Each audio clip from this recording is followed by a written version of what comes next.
हाय युवान, कैसे हैं आप सभी। आ जाइए आ जाइए। I hope I am audible, I am visible, सब कुछ ठीक है। हाय राघव, हाय शिवांशु, हाय सियान, हाय सार्थक, हाय श्लोक। श्लोक को मैं पहली बार क्लास में देख रहा हूँ आज। चलो, हाय अर्पण, हाय मरी, हरीश, हाय रियांश, हाय दिशिता। गुड आफ्टरनून सभी को, good afternoon, good afternoon, good afternoon, good afternoon. चलिए, सो पैरा जंबल्स के सिलसिले को आगे बढ़ाते हैं। ऐसी उम्मीद मैं कर रहा हूँ कि इससे पहले आप लोगों ने जो है, जो मैंने क्वेश्चंस आपको प्रैक्टिस के लिए दिए थे, वो आपने प्रैक्टिस की होगी। मैं बहुत अच्छा हूँ निशा, थैंक यू सो मच। ठीक है, तो आगे के जो हमारे बचे हुए सेंटेंसेस हैं वो हम करेंगे। उसके बाद जब आप अपने नोट्स वाले फोल्डर उठाओगे, तो नोट्स वाले फोल्डर के अंदर जो पैराजंबल्स लेक्चर 2 के नोट्स डले होंगे ना, मतलब 25 क्वेश्चन के बाद मैं आगे प्रैक्टिस के लिए लगभग 65 to 70 क्वेश्चंस और डालूंगा, और उसके बिल्कुल एंड पेज पे उनके सॉल्यूशंस भी दे दूंगा। ठीक है, तो आप और भी प्रैक्टिस कर लेना। ठीक है, अब देखो, मैं वो 70 क्वेश्चन जो है वो अभी बना रहा हूँ। तो ये जो पैराजंबल्स का जो दूसरा लेक्चर के नोट्स आपके डलेंगे, वो लगभग 2 से 3 घंटे बाद जो है वो आपके फोल्डर के अंदर आ जाएंगे। तो मेरे को बार बार मैसेज ये मत करना, अच्छा अभी तो नोट्स नोट्स वाले फोल्डर में आया ही नहीं है, कैसे होगा, छल कैसे होगा। मैं डाल दूंगा भाई, 70 क्वेश्चन डालने में थोड़ा सा वक्त तो लगेगा, थोड़ा सा वक्त दे देना मुझे। ठीक है, 65 70 क्वेश्चन मैं उसी पीडीएफ के अंदर और ऐड कर दूंगा। मतलब कि कंक्लूड कर रहा हूँ बात को, नोट्स वाले फोल्डर के अंदर आपको दो ही जो है शीट्स मिलेंगी, नोट्स मिलेंगे। पहला आपका जो पैराजंबल्स 1 है वो मिल जाएगा, सेकंड वाले के अंदर जो है अभी उसके आगे वाले क्वेश्चन हम सॉल्व कर रहे हैं, देन आगे उसी में ऐड में और कर दूंगा। ठीक है, चलो। पैराजंबल्स के सारे क्वेश्चन नोट्स में लिखने की तो जरूरत नहीं है। देखो, पैराजंबल्स के लिए मैं ये बोलूंगा अपना 10 12 क्वेश्चन लिख लो। ठीक है, नोट्स के अंदर 10 12 क्वेश्चन लिख लो, सो दैट जब आप रिवीजन करो ना, तो एक ब्रेन को क्लैरिटी रहे कि हाँ ऐसे ऐसे ऐसे ऐसे हम सॉल्व करते हैं। ठीक है, बाकी जो मेजर बातें मैंने बिल्कुल स्टार्टिंग में बताई थी ना, कि भाई ये जनरल होते हैं, जनरल टू स्पेसिफिक रूल लगाना पड़ता है, पहले हमें ओपनिंग देखनी होती है, ये वर्ड्स होते हैं, हमारे एंडिंग बताते हैं।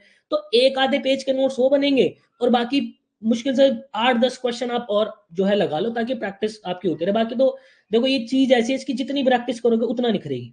ठीक है, चलिए भाई, तो आगे बढ़ते हैं। ये तो हमारा पिछली क्लास का हिसाब किताब था सारा, कहाँ तक किया था हमने, जरा वो देख लेता हूँ मैं। ठीक है भाई, मेरे मेरे हिसाब से हमें 11वें क्वेश्चन से करना है, यहीं से करना है हमें। ठीक है, तो चलो अब जरा आगे चलते हैं। ठीक है सर, वो वाला बता दो जो हमने जो है क्या कहते हैं, आगे से जो मैंने आपको मैसेज किया था, सारे ही बताऊंगा, सीक्वेंस के अंदर ही लेके चलूंगा। ठीक है रियांश, सर इसके लिए कॉपी अलग से बनेगी? नहीं नहीं, कोई अलग से नहीं बनानी है, बिल्कुल अलग से नहीं बनानी है, कुछ भी अलग से नहीं बनानी है। ठीक है, चलो। बस पैराजंबल्स जब भी सॉल्व करने बैठो, सॉल्व करो, बुक्स उठाओ इधर उधर की, ठीक है, आराम से उसको बैठ के सॉल्व करो। और क्या कहते हैं, एक A4 साइज की जो है पेज लेके बैठ जाया करो, कोई रफ शीट लेके बैठ जाया करो, जब आप पैराजंबल सॉल्व करो, बस सॉल्व करते चलो। इसका कहानी मतलब ये है कि ये प्रैक्टिस है ज्यादा से ज्यादा। ठीक है, नोट्स तो ग्रामर के बनते हैं। चलो आगे आ जाओ, जरा इसको देखते हैं। हमारा क्वेश्चन नंबर 11 क्या कह रहा है, CAAC, मतलब कि ए और सी में से मुझे देखना है कि हमारी ओपनिंग क्या बनेगी। तो सबसे पहले देख लेते हैं, इट कंसाइडेड। तो इट कंसाइडेड, भाई क्या कंसाइडेड, मतलब इस ये जो प्रोनाउन मेरा लगा, इससे पहले कुछ नाउन का, कुछ सब्जेक्ट का जिक्र तो हुआ होगा। तो इसका मतलब है भाई ए से तो ओपनिंग हो नहीं सकती अपनी। आप ये देख रहे हो, मैं पूरे सेंटेंसेस भी नहीं पढ़ता हूँ, पूरे सेंटेंसेस पढ़ने की जरूरत भी नहीं पड़ती है पैराजंबल्स के लिए, बस वो अंडरस्टैंडिंग थोड़ी लगानी पड़ती है। और वो कैसे आएगी, थोड़ी सी रीडिंग कर करके आएगी। तो जनाब हमारा ऑप्शन नंबर बी और ऑप्शन नंबर सी तो गेम से बाहर कर देते पहली। अब हमें ये देखना है कि सी के बाद मेरा बी आएगा या सी के बाद मेरा ए आएगा। अगर ये मुझे क्लैरिटी पता चल गई तो बस मुझे मजा आ जाएगा, मेरा क्वेश्चन सॉल्व हो जाएगा। तो इसका मतलब ये है कि मेरी ओपनिंग तो सी से होगी, एक बार सी को पढ़ना पड़ेगा। क्या कह रहा है भाई, द इनिशिएटिव एक भारत श्रेष्ठ अभियान was launch by honourable prime minister on 31 अक्टूबर 2015। ठीक है, उसके बाद सी के बाद बी देख लेते हैं क्या कह रहा है। मैं अभी ऑप्शन नंबर ए की तरफ चल रहा हूँ कि भाई सी के बाद उसने बी बोला, तो सी के बाद बी पढ़ रहा हूँ। Through this innovative measure the knowledge of the traditions and culture of different states is being shared. Possibility लग रही है कि हाँ ये भी हो सकता है, ये भी हो सकता है। एक बार सी के बाद ए भी पढ़ के देखते हैं। It considered with the 140th birth anniversary of Sardar Vallabhbhai Patel. अच्छा, यहाँ पे देखो, यहाँ पे ये कह रहा है कि जो इनिशिएटिव एक भारत श्रेष्ठ भारत जो था, जो ऑनरेबल प्राइम मिनिस्टर ने लॉन्च किया था, जो कि 31 अक्टूबर 2015 को लॉन्च किया था। ठीक है, अब उसके बाद ये 31 अक्टूबर 2015 जो है ना, उसके लिए यहाँ पे ये इट लगा हुआ है कि ये जो डेट है ये कंसाइड करती है सरदार वल्लभ भाई पटेल की 148th बर्थ एनिवर्सरी के लिए। ठीक है, देखो अगर मेरी ये लाइन नहीं होती, अगर मेरी ऑप्शन नंबर ए मेरे पास नहीं होता, तो मैं बी के साथ भी जा सकता था कि भाई थ्रू दिस इनोवेटिव मेजर के जो एक भारत श्रेष्ठ भारत जो है, ये इनोवेटिव मेजर जो उन्होंने लिया, ये the knowledge of tradition and culture of different state is being shared, इसके अंदर जो है different different traditions culture, different different culture जो शेयर किए जाएंगे, ये भी हो सकती थी। लेकिन यहाँ पे जो पहले लिख दिया कि ये जो डेट है, ये जो डेट है मतलब कि 31 अक्टूबर 2015, ये जो डेट है ये कंसाइड करते, कंसाइड का मतलब होता है दोनों एक ही दिन हो जाना, कि भाई ये दोनों चीजें एक ही दिन हो जाएगी। क्या? 140th बर्थ एनिवर्सरी सरदार वल्लभ भाई पटेल के लिए। तो यहाँ पे अगर मैं ए और सी में से देखूं, तो मेरी जो मुझे बहुत क्लैरिटी और जनरल जो बात है जो पहले आनी चाहिए, वो कौन सी? ऑप्शन नंबर ए ही है। सो फॉर दैट रीजन मेरा ऑप्शन नंबर सी जो है वो करेक्ट आंसर हो जाएगा। बात समझे? ठीक है, बहुत बढ़िया, CABD, बहुत बढ़िया, सॉर्टेड। चलो नेक्स्ट, आगे की ओर प्रस्थान करते हैं। अब देखो क्या कह रहा है, A A B B, मतलब कि A और B से मुझे देखना है कि मेरी ओपनिंग क्या होगी। ठीक है भाई, देख लेते हैं। इट ऑल्सो वॉन्ट्स, क्या ऑल्सो वॉन्ट? इट मतलब क्या, ये प्रोनाउन किस लिए लगा है? फॉर दैट रीजन ए तो मेरा गेम से बाहर कर दो। ठीक है, अब देखो बी को देखते हैं। The mid day meal scheme that aims to provide free food to children is in focus again. तो यस, ये मेरी ओपनिंग प्रॉपर बन सकती है। ठीक है, तो यहाँ पे भाई मेरा देखो ऑप्शन नंबर 1 और ऑप्शन नंबर 2 ये तो गेम से बाहर हो गए। अब मुझे फिगर आउट करना है क्या, कि मेरा यहाँ पे बी के बाद ए आएगा या बी के बाद सी आएगा। जैसे ही मुझे क्लैरिटी मिल जाएगी मेरे को मजा आ जाएगा। ठीक है, तो बी के बाद ए पढ़ते हैं पहले। बी हमारी थी the mid day meal scheme that aims to provide free food to children is in focus again. It also wants to know how many students have been provided nutritious food and improved their overall health. ठीक है, अभी पढ़ के मुझे उतनी clarity नहीं मिल रही है। देखो पढ़ के मुझे उतनी क्लैरिटी नहीं मिल रही कि ये होगा ही होगा या नहीं होगा, हो भी सकता है नहीं भी हो सकता, बट मैं एक बार सी को भी पढ़ के देखूंगा। About 1.3 million government schools are covered under this welfare programme of children. कह रहा है अबाउट इतने जो मिलियन गवर्नमेंट स्कूल्स हैं वो इस वेलफेयर प्रोग्राम के अंदर जो कवर किए जाते हैं, मतलब इतने स्कूलों के अंदर जो खाना बांटा जाता है। तो इसकी भी पॉसिबिलिटी लग रही है कि ये भी हो सकता है, इसकी भी पॉसिबिलिटी लग रही है कि ये भी हो सकता है। ठीक है, तो मेरा ए भी हो सकता है, इसके बाद मेरा सी भी हो सकता है। उतनी क्लैरिटी नहीं मिल रही मुझे, मतलब ये पढ़ के मुझे उतनी क्लैरिटी नहीं मिल रही। मैं एक बार डी भी पढ़ना चाहूंगा। देखो कुछ कुछ क्वेश्चन ऐसे होंगे जब एग्जामिनर चाहेगा ना कि भाई तू बिल्कुल लेबर की तरह काम कर, अब एग्जामिनर ने ठान लिया तो ठान लिया, तो फिर तो आपको करना भी पड़ेगा। वरना होता क्या है, छोटे छोटे क्लू से हम करेक्ट आंसर तक पहुंच जाते हैं। अब मुझे इस एक बार डी को भी पढ़ना पड़ेगा। The government now wants to take एक second, the government now wants to take stock of implementation of the programme. ठीक है, the government now wants to take, देखो अगर तुम एक बार ध्यान से पढ़ोगे ना, the government now wants to take, the government now wants to take the government now wants to take stock of implementation of the programme. It also wants, it also wants मतलब कि अगर तुम यहां पे देखोगे ना, ये भी चाहते हैं, और ये चाहने की बात यहां पे भी हुई है। तो कहीं ना कहीं मुझे ये क्लैरिटी जरूर मिल रही है कि जनाब मेरे डी के बाद ना ए का आना जरूरी है। और ये इट जो लगा, ये इट किसके लिए लगा है? ये इट मेरा गवर्नमेंट के लिए लगा भाई, ये इट मेरा गवर्नमेंट के लिए लगा, मिड डे मील स्कीम के लिए नहीं लगा। ठीक है, ये मुझे कैसे पता चला? इस वांट से पता चला कि इस वांट का जिक्र यहां भी हो रखा है, और ऑल्सो वांट्स जो है ये यहाँ पे भी जिक्र हो रखा है। ठीक है, तो कहीं ना कहीं जो मेरा डी पहले आएगा और ए मेरा बाद में आएगा, कि भाई गवर्नमेंट जो है वो ये भी चाहती है और गवर्नमेंट ऑल्सो ये भी चाहती है। इस बात को मानते हो? ठीक है, तो मुझे पता है डी के बाद मेरा ए आएगा। तो भाई डी के बाद मेरा ए, अगर देखो इन दोनों को देखो तो पहले मेरा ए आ रहा है फिर मेरा डी आ रहा है। फॉर दैट रीजन ये तो मेरा गेम से बाहर होना चाहिए, और मेरा correct answer option number D ही होगा। Correct answer option number D ही होगा। ठीक है, चलो चलो।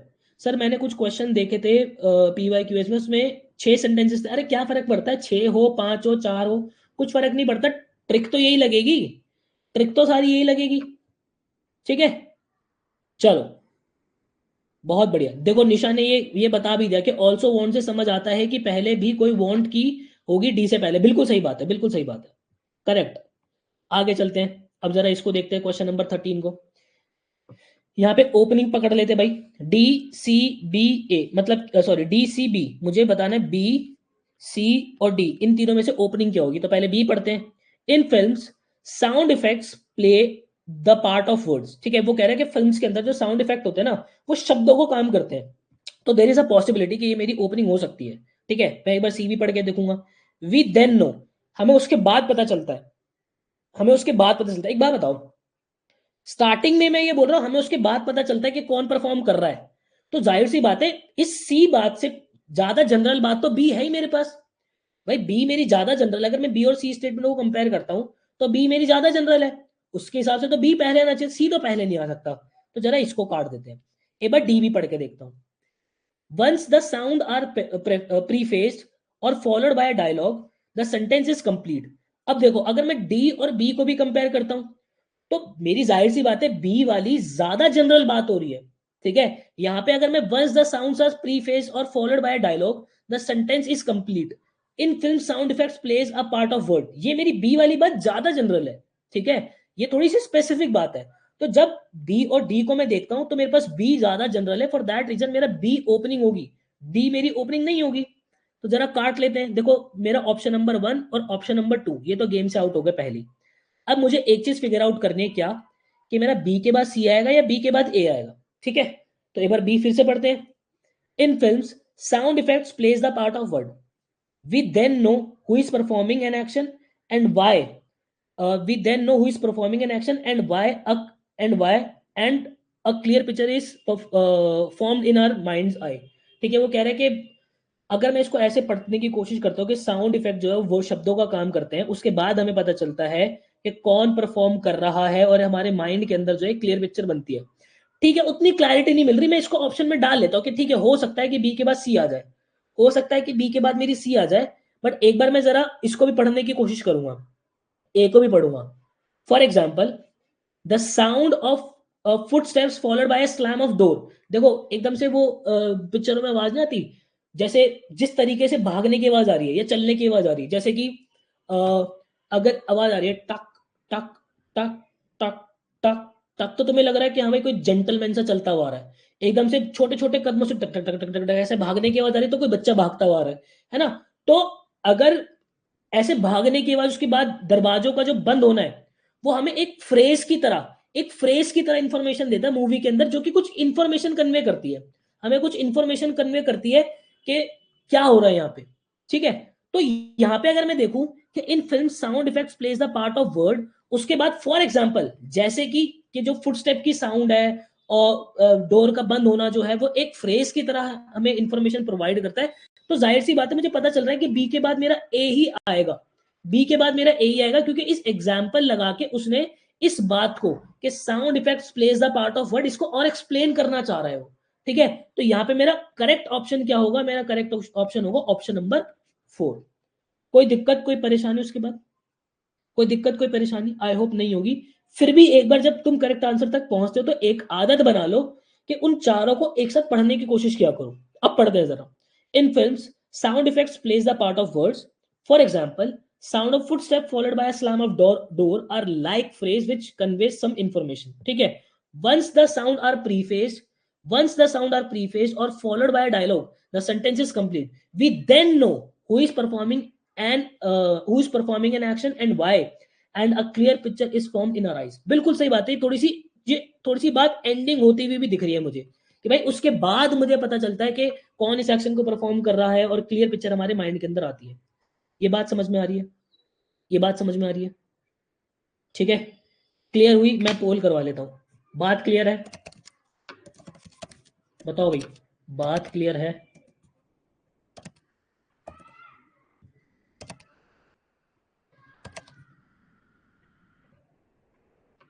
30 सेकंड का टाइम दे रहे हैं, बताओ भाई।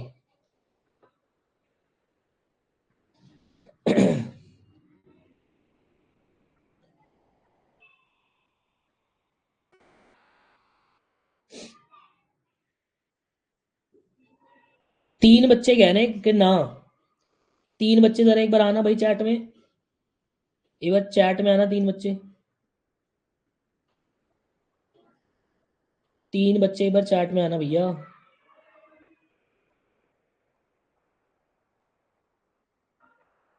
किसको समझ में नहीं आई भाई बात?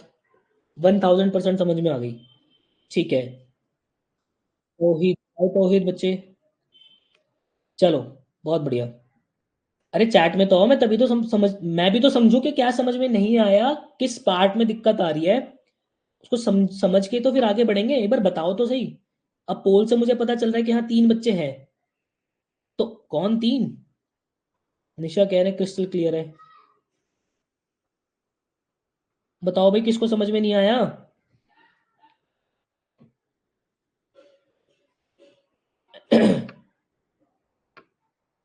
फिर मैं अज्यूम करूं कि सबको समझ में आ रहा है। बी के बाद ए क्यों आया दर्पण?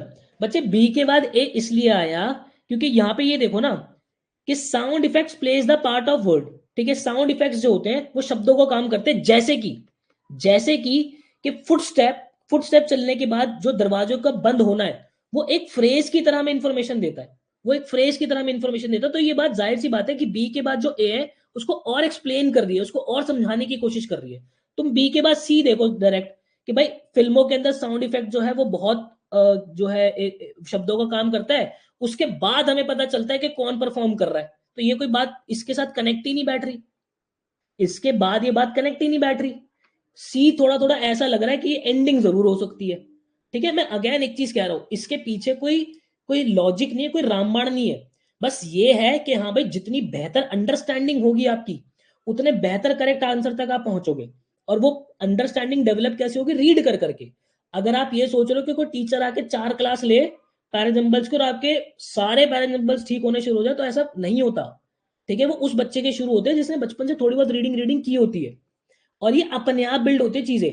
यहाँ पे ग्रामर मेरा पहले करा के नाउन पर नाउन बहुत डेप्थ के अंदर समझाने का मेरा कारण ही यही था कि एटलीस्ट आपके पेपर में अगर 5 सवाल पैराजम्बल्स के आ जाए, तो उसमें से मोटे मोटे 3 से 4 सवाल ऐसे होते हैं जो कि नाउन और प्रोनाउन के हिसाब से ही बन जाते हैं, उतनी अंडरस्टैंडिंग से ही बन जाते हैं। यहाँ पे तो मैं काफी ऊपर आपके लेवल को लेकर आ चुका हूँ। ये जो पैराजम्बल्स हम सॉल्व करें कंपैरेटिवली थोड़े से ऊपर है, पेपर में इतना टफ नहीं आता। ठीक है, चलो। सर आप प्रैक्टिस नहीं कराएगा 6 सेंटेंस वाला? बच्चे मैं कराऊंगा तो रियांश, आप तो पीछे ही पड़ जाते हो। और एक बात के लिए, कौन सा 6 सेंटेंस है? कौन सा 6 सेंटेंस कह रहे हो? आपने मेरे को ये वाला सेंटेंस भेजा था, ये लो। आपने ये वाला सेंटेंस भेजा। अच्छा, आप वो कह रहे हो कि जिसके अंदर A B C D E F ऐसे करके 5-6 सेंटेंसेस है? करा दूंगा यार, कोई दिक्कत नहीं है। मैं एक वीडियो आगे जब जनवरी के आसपास, क्या कहते हैं, जब तुम्हारे बोर्ड वोर्ड खत्म होंगे तब मैं करा दूंगा। मैं प्रैक्टिस सेशंस के अंदर करा दूंगा। उसके अंदर ऐसे थोड़ी होगा, उसके अंदर ऐसे नहीं होगा बेटा कि क्या कहते हैं, कुछ अलग से मैं वो बहुत ही रामबाण सी कोई ट्रिक लगा रहा हूं, यही लगेगा सब कुछ। ठीक है, तो चिल करो, हो जाएगा, सब हो जाएगा। और बना के देखना वो जो पेपर, अगर आप उठा के देखो जिसके अंदर 6-6 सेंटेंसेस दिए मैं, उठा के देखना, बन जाएंगे वो भी, कोई वो थोड़ी है। चलो आगे आ जाओ भाई। D D C B, B C D, इनमें से देखना कि ओपनिंग क्या होगी। ठीक है, तो बी को देखते हैं। Then they had the four serious quarrel. Then they कौन दे? तो दे से तो मुझे क्लैरिटी नहीं मिल रही। सी को देखते हैं। एंड अनफॉर्चुनेटली, देखो अनफॉर्चुनेटली ये सारे वर्ड्स हमारे कैसे होते हैं? ये हमारे एंडिंग करते हैं कहीं ना कहीं, ये वर्ड्स हमारे एंडिंग कर रहे होते हैं। ठीक है, एक बार मैं डी को भी देख लेता हूँ। 2 brothers lived on adjoining farm in a small village। Yes, ये बात हो सकती है, ये मेरी ओपनिंग हो सकती है। डी तो, बी और सी तो मेरी ओपनिंग नहीं होगी। फॉर दैट रीजन मैं ऑप्शन नंबर सी और ऑप्शन नंबर डी गेम से बाहर कर रहा हूँ। ठीक है, अब डी को देख लेते हैं कि भाई डी के बाद मेरा ए आएगा या डी के बाद मेरा बी आएगा। वो ये कह रहे हैं कि 2 भाई जो है साथ रहते हैं एक खेत में। ठीक है, मतलब उनका साथ खेत है, एक सांझे का खेत है, एक छोटे से गांव के अंदर। ठीक है, उसके बाद बी देखते हैं। Then they had the first serious quarrel in 40 years of farming side by side. ठीक है, उनकी पहली लड़ाई जो है 40 साल में हुई। और अगर ए को देखते हैं, they always shared machinery and goods as needed without a hitch. ठीक है, वो ये कह रहे हैं कि सांझे में थे और जो अपनी मशीनरी वगैरह थे वो शेयर करते थे बिना किसी हेजिटेशन के। हाँ भाई, क्या कहते हैं, उन्हें कोई चिंता नहीं होती थी, अपना बढ़िया से जो है मिल बांट के अपना मशीनरी वगैरह शेयर करते थे। तो अगर मैं देखो, अगर मैं ए और बी में से बात करूं, तो भाई मशीनरी वगैरह शेयर करते थे। उसके बाद उनकी पहली लड़ाई, उनकी फर्स्ट जो लड़ाई है वो 40 साल के अंदर हुई। तो लड़ाई बाद में होगी, पहले तो यही दिखाया जाएगा कि भाई देखो, खेत के अंदर 2 भाई बढ़िया से रहते थे। ठीक है, अपनी आपस में मशीनें वगैरह शेयर करते थे, सारी चीजें शेयर करते थे, बहुत अच्छा भाईचारा था। उसके बाद उनकी जो पहली लड़ाई है वो कब हुई? वो 40 साल के अंदर हुई। तो जाहिर सी बात है कि भाई मेरा डी के बाद क्या है? डी के बाद मेरा ए आना लाजमी है। तो मेरा ऑप्शन नंबर ए जो है वो करेक्ट होगा। ठीक है, ऑप्शन नंबर ए मेरा करेक्ट होगा, क्योंकि अगर तुम यहां पे भी देख रहे हो ना, बी वाली स्टेटमेंट के अंदर 40 ईयर्स लगते ही इस बात को और स्पेसिफिक कर रहा है। ठीक है। और यहाँ पे ये जो ए बात है ये ज्यादा जनरल है, जनरल टू स्पेसिफिक के हिसाब से भी जाओगे तो मेरा A is more general as compare to B. ठीक है, बहुत बढ़िया, चलो सही है, चलते हैं। अब आगे देखते हैं option number 15, question number 15 sorry. D D A C और डी में से देखना है कि हमारा क्या हमारा ऑप्शन ओपनिंग बनेगी। पहले ए को देखते हैं। Impressed with Jane's patience with animals he choose कौन, कौन ही भाई, मुझे नहीं पता, इसको हटाओ जरा गेम से बाहर। सी को देखते हैं। As a child she would wait, कौन वेट, पता नहीं भाई। डी को देखते हैं। Jane Goodall grew up in English town of Bournemouth. एक सेकंड में जरा ए और बी को भी फिर से पढ़ूं। Impressed with Jane's patience with animals he chose her for the, नहीं ये तो नहीं होगा, ओपनिंग तो नहीं होगी। As a child she would wait for hours to observe a chicken laying on egg, ठीक है ये भी नहीं होगा। ठीक है, ओपनिंग तो हमारी डी ही होगी, ओपनिंग तो हमारी डी होगी, बात तो तय है। Jane Goodall grew up in English town of Bournemouth, ठीक है, ओपनिंग लग रही है। ठीक है, तो इस यहां से मैं जरा ए सी, ठीक है, ये मतलब ऑप्शन नंबर 3 और ऑप्शन नंबर डी को तो गेम से बाहर करते हैं। अभी जरा देखते हैं आगे, डी के बाद बी है और डी के बाद सी है। तो ठीक है, Jane Goodall grew up in English town of Bournemouth, ठीक है। Impressed with Jane's patience with animal he chose. अभी देखो, जेन गुडॉल ही है शी है मुझे पता नहीं, ही चूज तो मुझे क्लैरिटी नहीं मिल रही, देखो यहाँ पे भी क्लैरिटी नहीं मिल रही। इम्प्रेस्ड विद जेन्स पेशेंस, अच्छा जेन्स के पेशेंस से जो है वो इम्प्रेस्ड है, तो यहाँ पे ही तो नहीं है, मतलब ये ही कोई और ही है, जेन तो नहीं है, ही कोई और ही है। ठीक है, ही कोई और ही है। जरा एक बार बी को पढ़ के देखते हैं। इन 1957 शी वेंट टू केनिया। अच्छा, जेन गुडॉल, देखो यहां से मुझे क्लैरिटी क्या मिल रही है, जेन गुडॉल मेरी शी है, वो मेरी फीमेल है। ठीक है, Jane Goodall grew up in England town of Bournemouth, ठीक है। In 1957 she went to Kenya where she met British palaeoanthropologist Louis Leakey. ठीक है, लुइस लेकी मेरा ही है भाई, ठीक है ठीक है ठीक है, मिल गए। ठीक है, तो जाहिर सी बात है यहाँ पे तो मेरा ऑप्शन नंबर क्या है, फिर ऑप्शन नंबर ए ही मेरा करेक्ट है, डी के बाद मेरा बी आएगा। ठीक है, अब देखो ये कह रहा है कि जेन गुडॉल जो है इंग्लिश टाउन बोर्नमाउथ में पैदा हुई थी 1957 के अंदर, जो है वो केनिया के अंदर गई थी, जो कि ब्रिटिश पहले एंथ्रोपोलॉजिस्ट, देखो पहले एंथ्रोपोलॉजिस्ट होते हैं जो कि ह्यूमन काइंड के जो एक्सपर्ट होते हैं, ठीक है, जो कि ये पता लगाते हैं कि इंसान कैसे आया, क्या था, वो हिस्ट्री जो इनकी पढ़ते हैं उनको बोलते हैं। ठीक है, तो यहाँ पे पेल एंथ्रोपोलॉजिस्ट लुइस लेकी से वो मिली। ठीक है, उसके बाद इम्प्रेस विद जेन, ठीक है, विद एनिमल्स ही चूज। अब देखो जेन्स के अंदर जो पेशेंस था एनिमल्स को लेके, ही जो हमारे लुइस लेके हैं उसने चूज किया उसको चिंपैंजीज के बारे में अंडरस्टैंड करने के लिए। ठीक है, उसके बाद ending as a child she would wait for hours to observe chicken laying on egg. बचपन में भी जो है वो बड़ा वो करती थी, वेट करती थी। एक सेकंड, बचपन में वो बड़ा वेट करती थी, ये बात मेरी एंडिंग तो नहीं हो सकती, तो मुझे यहाँ पे नहीं नहीं नहीं नहीं भाई, हमारा ऑप्शन नंबर ये तो नहीं होगा, ऑप्शन नंबर बी मुझे करेक्ट लग रहा है, ऑप्शन नंबर बी मुझे करेक्ट लगता है। एक बार मैं फिर से पढ़ने की कोशिश करूंगा, फिर से पढ़ूंगा। Jane Goodall grew up in English town of Bournemouth, ठीक है। As a child she would wait for hours to observe a chicken laying on egg, ठीक है, ये बात भी समझ में आती है। इन 1957 वो केनिया गई, वहां पे इससे मिली और उसके पेशेंट से वो जो है बड़ा इंप्रेस हो और उसने उसको अपने चिंपैंजीज के मिशन के लिए चूज कर लिया। ठीक है, option number B, option number B बिल्कुल ठीक है भाई, ऑप्शन नंबर बी ही बिल्कुल करेक्ट है। ठीक है ओके, बट बहुत बढ़िया बहुत बढ़िया बहुत बढ़िया। ठीक है। निशा कह रहे हैं ए एंड सी को पढ़कर पता चला कि पहले चाइल्डहुड की बात होगी, सही बात है। एक क्रोनोलॉजिकल भी तो ऑर्डर के अंदर चलेगा ना, पहले चाइल्ड की बात होगी फिर उसके बाद बात चलेगी। ठीक है,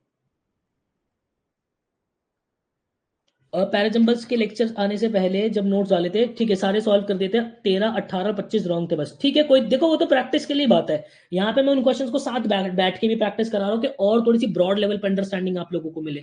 ठीक है, चलो आगे आ जाओ, आगे देखते हैं जरा। आगे हमें बी डी मतलब बी और डी में से पता करना है कि हमारा ओपनिंग क्या बनेगी। बट शेयरिंग, अरे बट से थोड़ी ओपनिंग होगी, हटाओ। सी को देखते हैं।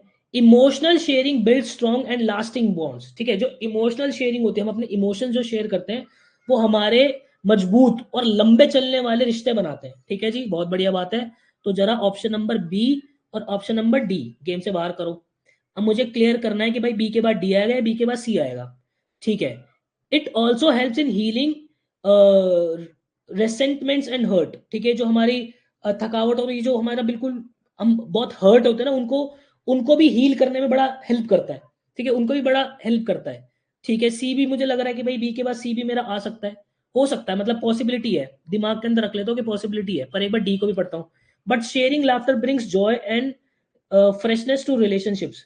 But sharing laughter brings joy and freshness to relationships. एक सेकंड, मेरे दिमाग के अंदर सब बिल्कुल खराब हो गया, मैं फिर से पढ़ने की कोशिश करूंगा। Emotional sharing builds strong and lasting bond. ठीक है, but sharing laughter brings joy and freshness to relationship. ठीक है, ये मेरा डी के बाद है। अगर मैं बी के बाद सी पढ़ता हूं, इट ऑल्सो हेल्प्स, दस share laughter is one of the 10। अच्छा यार देखो, अगर मैं यहाँ पे ध्यान से देखो, अभी पता है मेरे साथ हुआ क्या, मेरे दिमाग में क्या चला। मैंने देखा कि चलो बी से हमने ओपनिंग कर दी, मैं क्या फील कर रहा हूँ कि भाई बी के बाद डी भी आ रहा है, ठीक लग रहा है मेरे को, कोई दिक्कत नहीं लग रही यार। बी के बाद सी आ रहा है, वो भी बिल्कुल ठीक लग रहा है। जब ये दोनों ही चीजें ठीक लगती है ना, जब ये दोनों ही चीजें ठीक लगती है, तो मैं कहीं ना कहीं एंडिंग की तरफ भागता हूँ फिर, कि मेरी एंडिंग कहाँ हो सकती है। अभी देखो, ये पढ़ने के बाद मुझे मुझे बी पढ़ने के बाद मुझे डी भी ठीक लगा, मुझे सी भी ठीक लगा, और आ भी सकता है, कोई दिक्कत नहीं है। तो मैं एंडिंग की तरफ भागा, और मैंने देखा कि जैसे ही मैंने 10 लिखा, 10 10 हमारा क्या करता है, कंक्लूड करता है चीजों को। तो जाहिर सी बात है कि ए मेरा कंक्लूजन बन रहा होगा, ए जो है मेरी एंडिंग बन रही होगी, कि भाई जो खुशियों का बांटना है वो बड़ा ही इफेक्टिव, एक बड़ा ही बहुत ज्यादा इफेक्टिव टूल है हेल्थी रिलेशनशिप मेंटेन करने के लिए।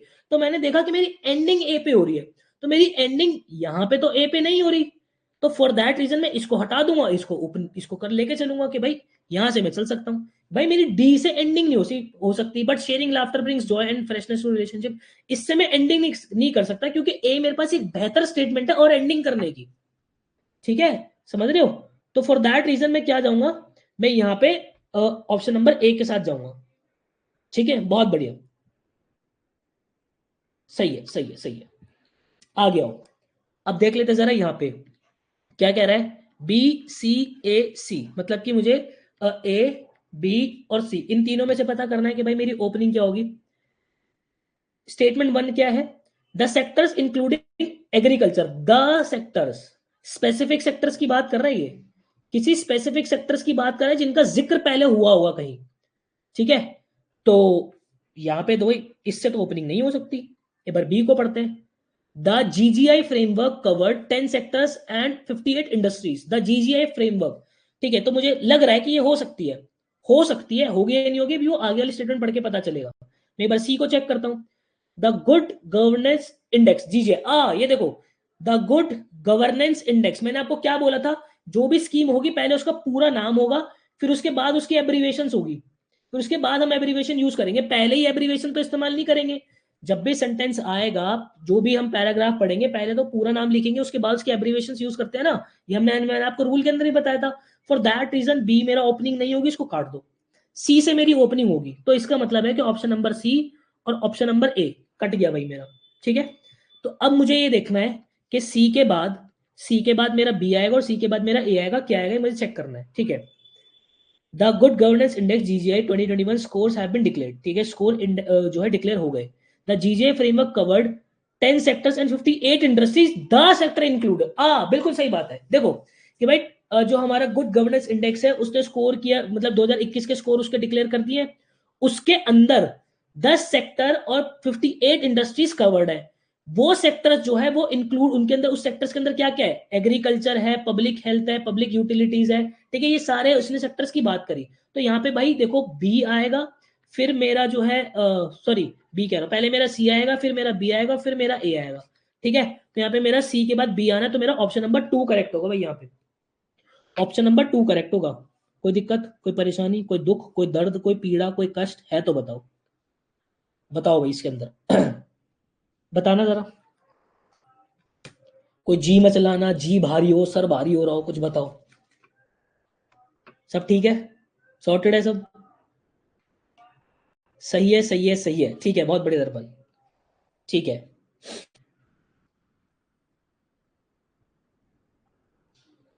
दीपेश कह रहे सर फैक्ट्स वाले, साइंस वाले, हिस्ट्री वाले टाइप के सेंटेंसेस इजीली हो जाते हैं, पर कोई किसी ऑथर की स्टोरी पे सेंटेंस जिसमें टफ वर्ड्स आते हैं उसमें दिक्कत आती है। ये सब प्रैक्टिस से निकलेगा। प्रैक्टिस करो, मैंने क्या बोला कि डेली बेसिस पे कोशिश करो कि एटलीस्ट 4-5 आप पैराजम्बल्स डेली बेसिस पे आप सॉल्व करो। ठीक है, डेली बेसिस पे सॉल्व करने ही करने आपको। 70-75 मैं आप लोगों को प्रोवाइड कर दूंगा, और ठीक है उनको आप सॉल्व करना डेली, 3-4 सॉल्व करना। ठीक है, उसके बाद इंटरनेट खोल लेना, किताबें वर्ड मैंने आपको वो बता रखी है, मिरर ऑफ कॉमन एरर, उसको सॉल्व करना शुरू करना। उसको रिदम के अंदर रखना, पैराजम्बल्स रिदम के अंदर रखना, क्योंकि गेम रिदम की है। ठीक है, बहुत बढ़िया बहुत बढ़िया, आगे आ जाओ भाई।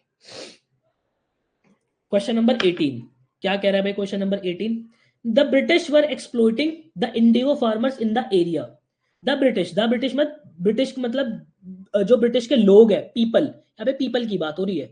ठीक है, अब बताओ, अगर मैं द ब्रिटिश पहले आपको नहीं पढ़ाता तो आपको द ब्रिटिश क्या लगता? क्लैरिटी मिलती कि यहाँ पे लोगों की बात हो रही है। अब मैं छाती ठोक के बोल तो पा रहा हूँ कि यहाँ पे लोगों की बात हो रही है, और मुझे यहाँ पे एक्सप्लेन नहीं करना पड़ रहा। तो जब मेरे पास बच्चे मैसेज करते थे ना पहले के, सर आप पहले पैराजम्बल क्यों नहीं करा रहे हो, सर आप रीडिंग कॉम्प्रिहेंशन पहले क्यों नहीं करा रहे हो, कारण था, उसके पीछे का लॉजिक था।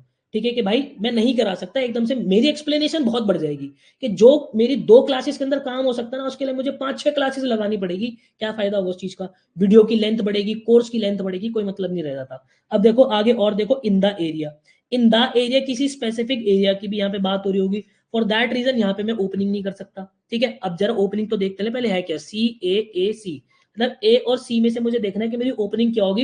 ये तो हटा दो गेम से बाहर, ए से तो नहीं होगी। अब जरा देख लो सी क्या कह रहा है, Gandhi ji satyagraha for India independence. अरे तुम्हें क्लास 12th का जो सीबीएसई वाले बच्चे इंडिगो चैप्टर पढ़ा होगा, इंडिगो चैप्टर वहीं से आ रखा है, लो वहीं से आ रखा है ये।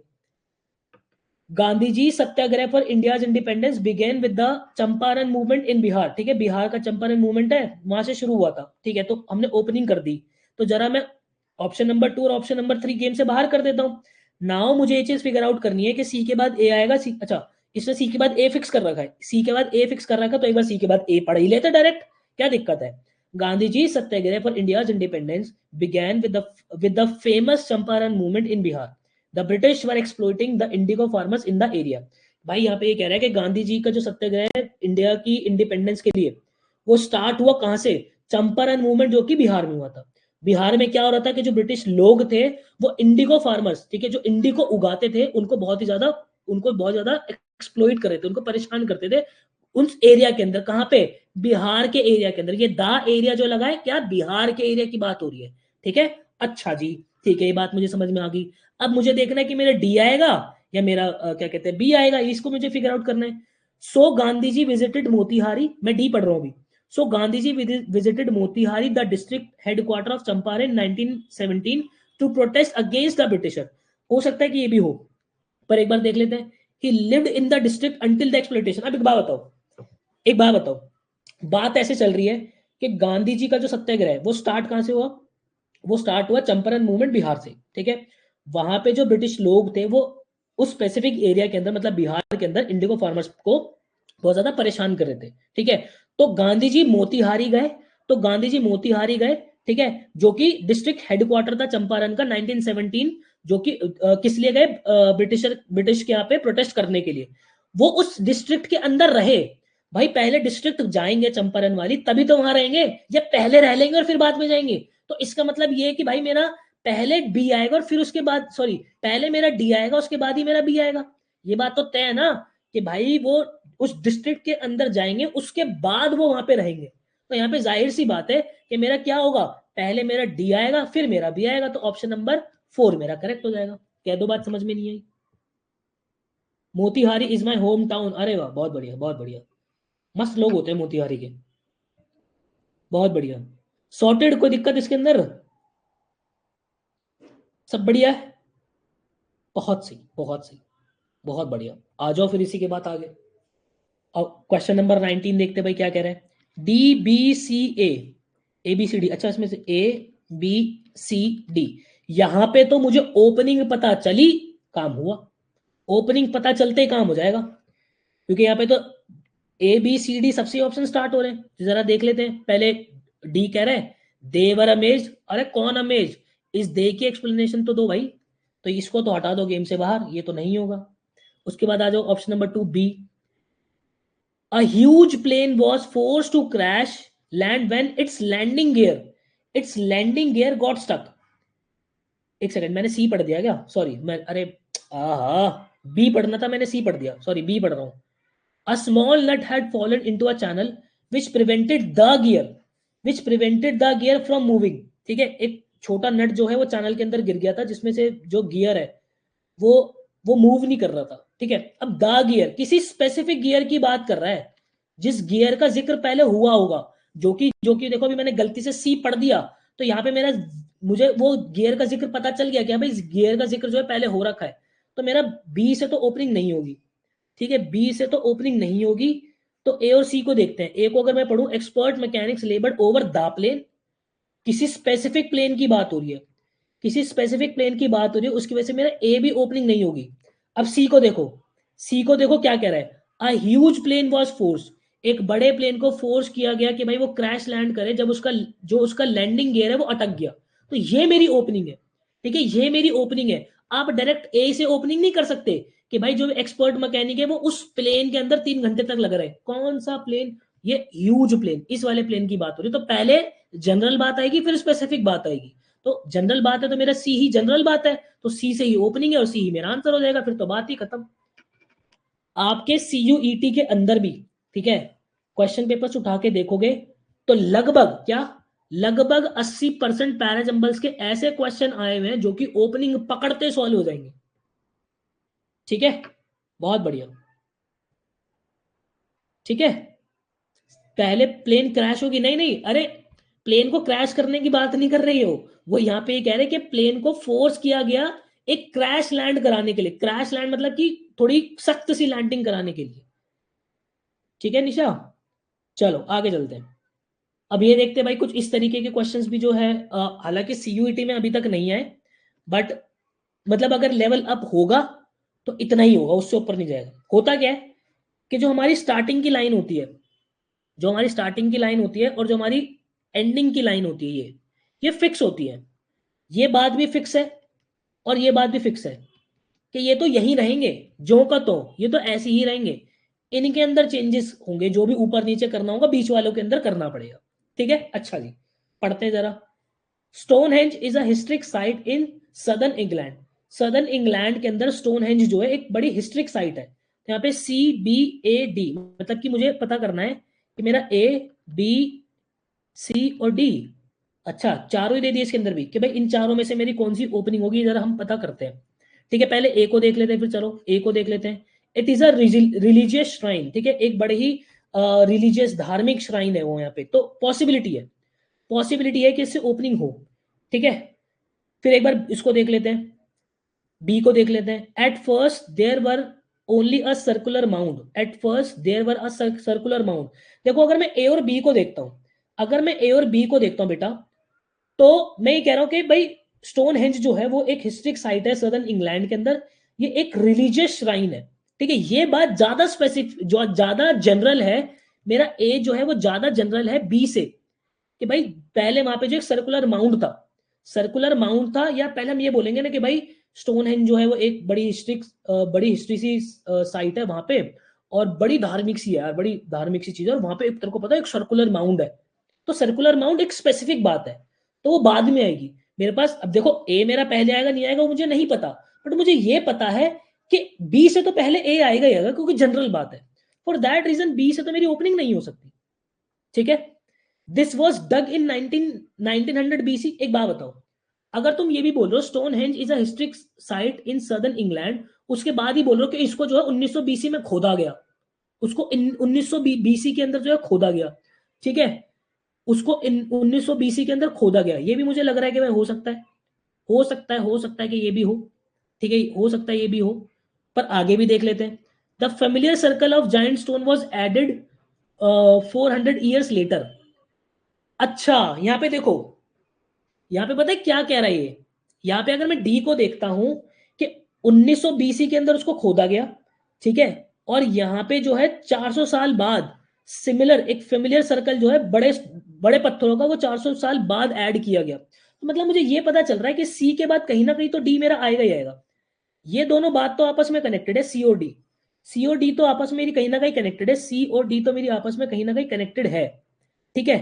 तो यहाँ पे मेरा ये पता चल रहा है कि भाई डी से भी मेरी ओपनिंग नहीं होगी, डी से भी मेरी ओपनिंग नहीं होगी, कि उसी तरीके का जो बड़ा सर्कल है वो भी खोदा गया, ठीक है। तो अब मुझे पता करना है कि मेरी सी से ओपनिंग होगी या नहीं होगी। एक सेकंड, अगर मैं ये देखता हूँ ए और सी को कंपेयर करता हूँ कि स्टोनहेंज जो एक हिस्ट्रिक साइट है सदर्न इंग्लैंड के अंदर, ठीक है, बड़ी रिलीजियस साइट है भाई। फॉर दैट रीजन ये ए और सी को भी कंपेयर करोगे तो ए मेरी और ज्यादा जनरल बात है, ए मेरी और ज्यादा जनरल बात है, तो मेरी ए से ही उसके बाद ओपनिंग होगी कि स्टोनहेंज बड़ी हिस्ट्रिक साइट है भाई, बहुत ही धार्मिक साइट है वो। और वहां पे जो है, अब देखो हमारा एबीसीडी मुझे समय पता है क्यों लग गया इसके अंदर, मुझे समय इसलिए लग गया क्योंकि बड़ा बहुत ऐसा रेयर देखा जाता है कि बहुत ही ऑलरेडी पैराजंबल सीक्वेंस के अंदर दिया हुआ है। तो मैं अपना एक्स्ट्रा दिमाग लगा के ऊपर नीचे करने की कोशिश कर रहा था, बट ऐसा नहीं है, इन्होंने सेम सीक्वेंस ही प्रॉपर पूरा दे रखा है। देखो अब पढ़ो, स्टोनहेंज एक हिस्ट्रिक साइट है सदर्न इंग्लैंड के अंदर, बड़ी ही धार्मिक सी साइट है, ठीक है। पहले वहां पे एक सर्कुलर माउंड हुआ होता था, ठीक है, जो कि 1900 बीसी के अंदर खोदा गया था, बिफोर क्राइस्ट, बीसी मतलब बिफोर क्राइस्ट। सिमिलर टाइप का जो एक फेमिलियर वैसा ही एक सर्कल जो है वो 400 साल बाद वहां पे जो है वो खोदा गया, जहां पे बड़े बड़े पत्थर जो है लगाए गए। और ये जो स्टोन है, देखो ये जो स्टोन है वो 26 टन के थे एक साथ। अब देखो मुझे और कैसे पता चला, मुझे और कैसे पता चला कि डी से मेरी ओपनिंग नहीं होगी, वो मुझे ऐसे पता चला कि भाई जो स्टोन के वजन की बात है वो बिल्कुल एंड में कर रखी है, और स्टोन की बात उससे पहले ही होगी। जब स्टोन की बात उससे पहले ही होगी तभी तो उनके स्टोनों के वेट की बात होगी। इसका मतलब यह है कि जो मेरी फिक्स लाइन है एंडिंग वाली, उससे ऊपर मेरा डी ही आना है, उससे ऊपर मेरा डी ही आना है, तो मेरी एंडिंग जो होगी वो डी पे ही होगी। फॉर दैट रीजन मेरा ऑप्शन नंबर 3 ही करेक्ट है। क्या दो बात समझ में नहीं आई?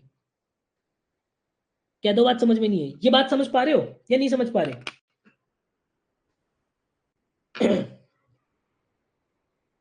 समझ पा रहे हो या नहीं समझ पा रहे? बताना जरा। सॉर्टेड, सॉर्टेड, बहुत बढ़िया बहुत बढ़िया, ठीक है, बहुत बढ़िया। सर मैंने mirror of common error book ली, ऑब्जर्व किया, उसमें काफी एक्सप्लेनेशन दे रखी है, बढ़िया बुक है। मैं तो वही कह रहा हूँ भाई, देखो आप इस वक्त जो है वो सीख रहे हो चीजों को, और उस बुक का बेस्ट पार्ट मुझे लगता है कि हिंदी और इंग्लिश दोनों के अंदर समझाया हुआ है, तो उठ के उसको पढ़ो। और जिस तरीके से मैं पढ़ा रहा हूँ ना आप लोगों को, आप खत्म कर दोगे इस बुक को बिल्कुल बढ़िया से। चलो ठीक है, ठीक है, आगे चलते हैं भाई। अब देखते हैं भाई, बी सी मतलब बी और सी में से देखना ओपनिंग क्या होगी। सी से तो हटा दो भाई, सी मेरा बट से स्टार्ट हो रहा है, गेम से बाहर कर दो पहले ही। Social reforms have bought a significant changes in society, social reform जो हमारी सोसाइटी के अंदर सिग्निफिकेंट बहुत इंपॉर्टेंट चेंजेस लेकर आए हैं, ठीक है। तो देखो मैं ऑप्शन नंबर डी और ऑप्शन नंबर बी गेम से बाहर कर रहा हूँ, ठीक है। अब यहाँ पे अगर तुम ऑप्शन नंबर ए और सी को पढ़ोगे तो बी के बाद इसने ए फिक्स कर रखा है, तो पढ़ लेते हैं। Social reforms have brought a significant changes in society. Due to this, social approach have social approaches to have changed a lot. ठीक है, इसका मतलब क्या है?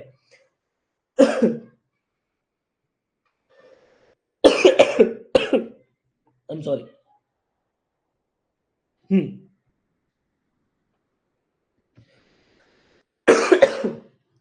एक सेकंड रुको।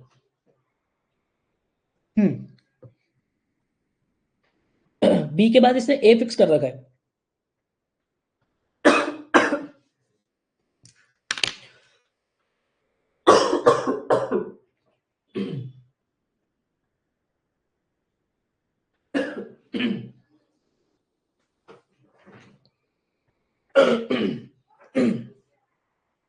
हाँ जी, हाँ जी। सो कहाँ थे हम? B, social reforms have brought a significant changes in society, ठीक है। ड्यू टू दिस, जो सोशल रिफॉर्म्स है वो हमारी सोसाइटी के अंदर एक बहुत इंपॉर्टेंट चेंजेस लेकर आए हैं, जिसकी वजह से जो सोशल अप्रोच है वो भी बहुत बदल गई है, ठीक है। अब मुझे ये देखना है कि मेरा सी पहले आएगा या मेरा डी पहले आएगा। But a complete transformation is yet awaited even after centuries, वो ये कह रहा है कि लेकिन अभी भी जो एक पूरा कंप्लीट ट्रांसफॉर्मेशन है वो भी आना बाकी है। We are not witnessing transformation on a larger scale. देखो अगर तुम सी और डी इन दोनों स्टेटमेंट को देखोगे तो हम जनरली जब बात करते हैं तो हम कैसे बात करते हैं कि यार देख, हम बोलते हैं ना कि यार इतना बड़ा जो है वो चेंज आ रहा है, अब देख कितने सारे चेंजेस एकदम से आने शुरू हो गए, हमें डेली बेसिस पे हम जो है वो चेंज जो है वो देख रहे हैं लाइफ के अंदर, लेकिन फिर भी जो है अभी एक कंप्लीट चेंज आना बाकी है। तो यहाँ पे अगर तुम देखोगे बेटा, complete transformation is yet awaited even after centuries, ये कहीं ना कहीं आपको एंडिंग वाला सेंस दे रहा है क्या भाई, अभी सेंचुरीज लगेंगी कंप्लीट चेंज आने में भी, चेंजेस आ रहे हैं, हम बहुत सारे चेंजेस विटनेस कर रहे हैं, लेकिन अभी भी एक कंप्लीट ट्रांसफॉर्मेशन आने में सेंचुरीज लग जाएंगी, मतलब 100 साल लग जाएंगे। ठीक है, तो मुझे ये पता चल रहा है कि जो सी है वो मेरा एंडिंग बन रहा है, और अगर सी मेरा एंडिंग बन रहा है तो मेरा ऑप्शन नंबर सी ही करेक्ट होगा। बात समझ रहे हो?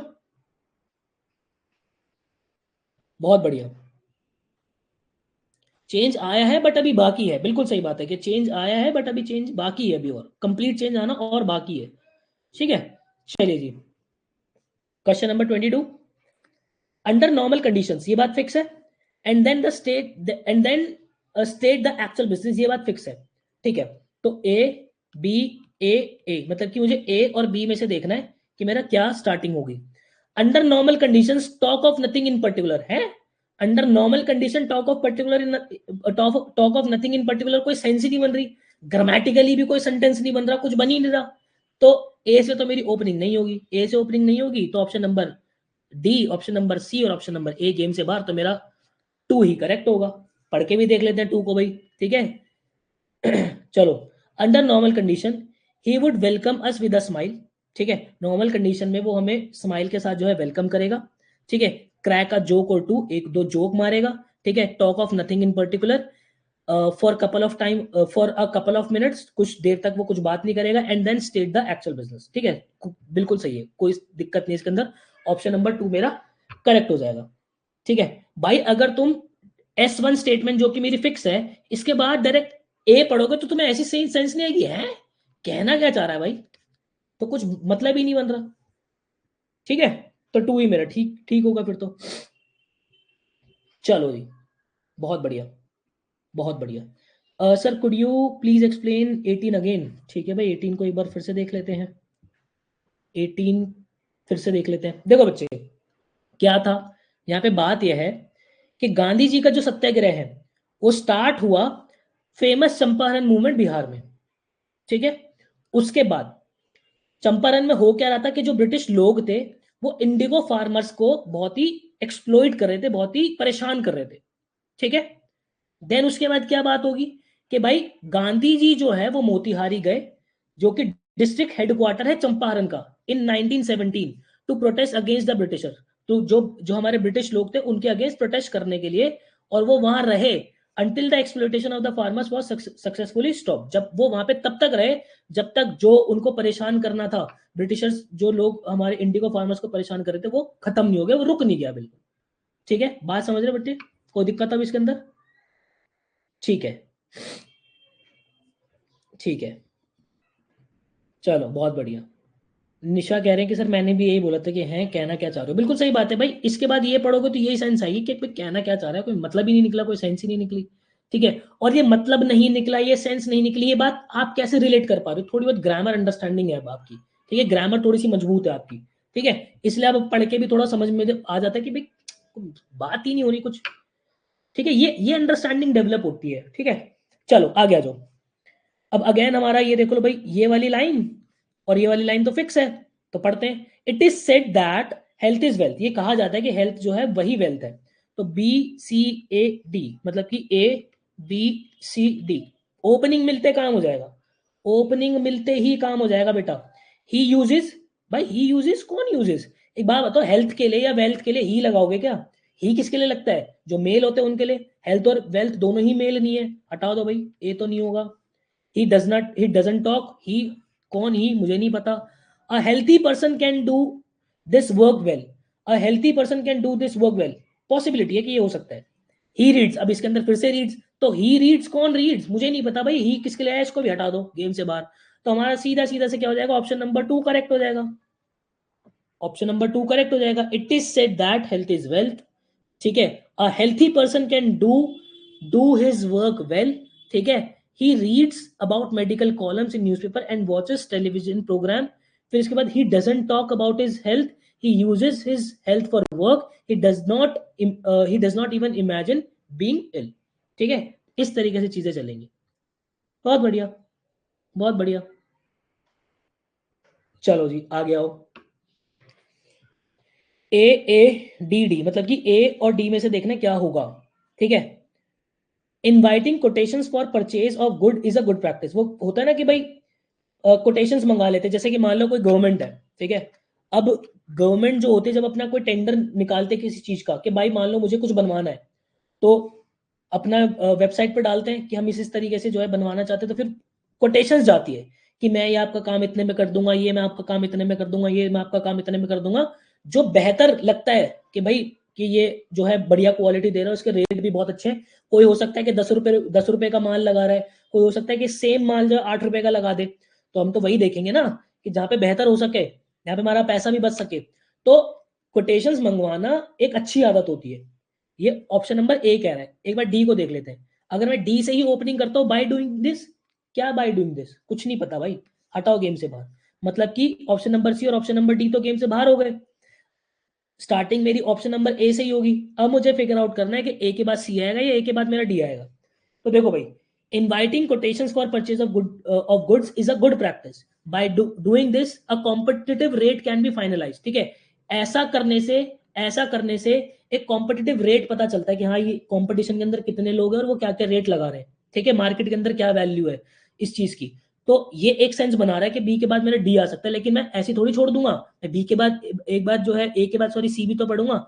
Hence a proper structuring of expenses can be establish. देखो हेंस जो है वो चीजों की एंडिंग करता है। ठीक है, कंक्लूजन देता है। अभी तो उसके बाद दो स्टेटमेंट और थी, तो यहाँ पे तो कंक्लूजन हो नहीं सकता। फॉर दैट रीजन ये मेरा गेम से बाहर हो गया। ऑप्शन नंबर 2 ही करेक्ट होगा। A D B C ये मेरा करेक्ट होगा। ठीक है, बहुत बढ़िया, बहुत बढ़िया। आ रही है बात समझ में या नहीं आ रही? चलो जी आगे बढ़ते हैं। कितने रह गए? गला ही दुख गया मेरे तो आज। अच्छा हो गया क्या? ठीक है ठीक है, हो गया। चलो भाई, क्या कह रहा है? अच्छा अगेन ये देखो, हमारी ऑप्शन मतलब स्टेटमेंट 6 और स्टेटमेंट 1 ये फिक्स है। पढ़ लेते हैं एक बार। Sariska national park is a wildlife sanctuary which is located at a distance of around 107 kilometre from Jaipur. ठीक है, वो कह रहे हैं कि जयपुर से 107 किलोमीटर सरिस्का नेशनल पार्क जो वाइल्ड लाइफ सेंचुरी है वो लोकेटेड है। ठीक है, अब वो क्या कह रहा है कि D sorry A B C D. अच्छा यहाँ पे भी मुझे ए बी सी डी सभी दे रखा है, तो ये तो मेरे देखो ए बी सी डी जब दे रखा ना तो मेरा काम और आसान होता है। सीधा ओपनिंग ही तो पकड़नी है। ए को पकड़ते हैं भाई। The park has a historical monuments and temples. Possibility है कि हाँ भाई हो सकती है, ओपनिंग हो सकती है। These depicts a legacy of Kings of Alwar. These depicts, भाई एक बात बताओ, अगर मैं ये कह रहा हूं कि सरिस्का नेशनल पार्क जो है वो जयपुर से 107 किलोमीटर दूर है, और ये जो है ये बताती है कि जो अलवर के किंग है उनकी लीगेसी, ये कैसी बात हो गई? कोई कनेक्शन ही नहीं है इसका। मतलब बी से तो मेरी ओपनिंग नहीं होगी, इसको हटा दो। लेकिन अब जब मैंने एक स्टेटमेंट पढ़ी थी इससे पहले ए, मुझे एक चीज फील हुई क्या, the park as a historical monuments and temples, कि जो पार्क है उसके अंदर बड़े ही हिस्टोरिकल मॉन्यूमेंट्स है, बहुत ही हिस्टोरिकल टेम्पल्स बने हुए हैं। ये बताते हैं कि जो अलवर के राजा महाराजा थे उनकी लीगेसी दिखाते हैं। तो मुझे एक चीज पता चल गई कि पहले मेरा ए आएगा और फिर मेरा क्या आएगा, फिर मेरा बी आएगा। ए के बाद ही बी आएगा, ए के बाद बी आना तय है। अभी क्या ऊपर जाएगा क्या नीचे जाएगा ये मुझे नहीं पता, पर मुझे इतना पता है ए के बाद बी ही आएगा। तो ए के बाद बी देख लेते कहां पे आ रहा है कहां नहीं आ रहा।